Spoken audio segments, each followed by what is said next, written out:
Welcome everybody, and today we are redoing the align vertices.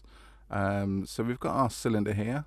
We're going to go into our edit mode and then into wireframe, and we're going to select B for box select.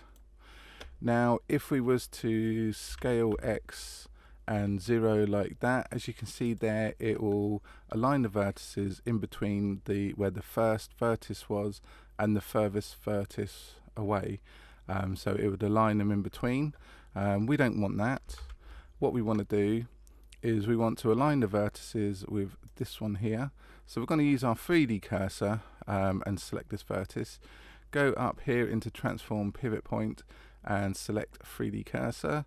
If we do our S, X and 0, you can see there we've aligned all the vertices to the one that we've selected down here.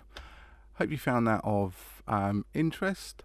Don't forget, if you did, give us a thumbs up. Don't forget to subscribe to the channel and hit that notification bell. Thanks for watching. We'll see you on the next video. Ta-da for now.